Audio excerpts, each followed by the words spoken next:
प्राचीन काल में सत्यव्रत नाम के एक राजा राज करते थे। वह प्रतिदिन पूजा पाठ किया करते थे। उनके पास किसी भी चीज़ की कमी नहीं थी। वह धन दौलत से लेकर हर प्रकार की सुविधा से समृद्ध थे। हालांकि इसके बावजूद भी राजा की एक अभिलाषा थी जिसे वह पूर्ण करने की चाह रखते थे। दरअसल राजा सत्यव्रत को किसी प्रकार से स्वर्गलोक जाने की इच्छा थी। वह अपने जीवन में कम से कम एक बार स्वर्गलोक के सौंदर्य को देखना चाहते थे, लेकिन उन्हें इसका मार्ग पता नहीं था। इधर दूसरी तरफ ऋषि विश्वामित्र अपनी तपस्या के लिए घर से बाहर निकले।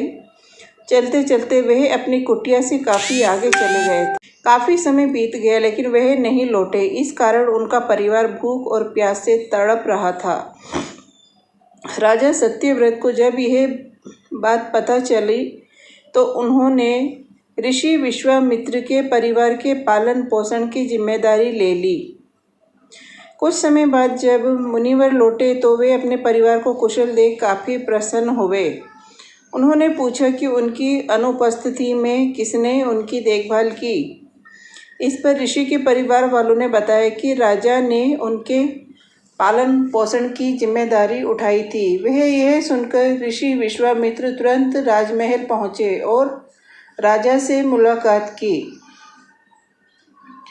वहाँ पहुंचकर उन्होंने सबसे पहले महाराज को धन्यवाद कहा।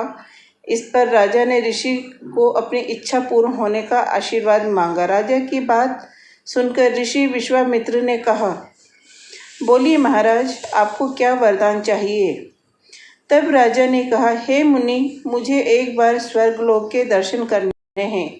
कृपा करके मुझे वहां जाने का वरदान दें। राजा की प्रार्थना सुनकर ऋषि विश्वामित्र ने एक ऐसा रास्ता बनाया जो स्वर्गलोक की ओर जाता था। यह देख राजा सत्यव्रत बहुत खुश हुए।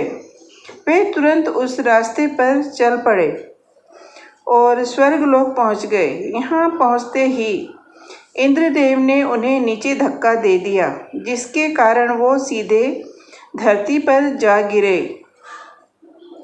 राजा ने सत्यव्रत से तुरंत सारी घटना ऋषि विश्वामित्र को बताई।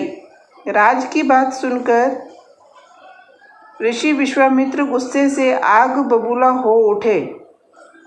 उन्होंने तुरंत सभी देवताओं इस बारे में बात की और इस समस्या का हल निकाला, जिसके बाद राजा के लिए एक नया स्वर्गलोक बनाया गया।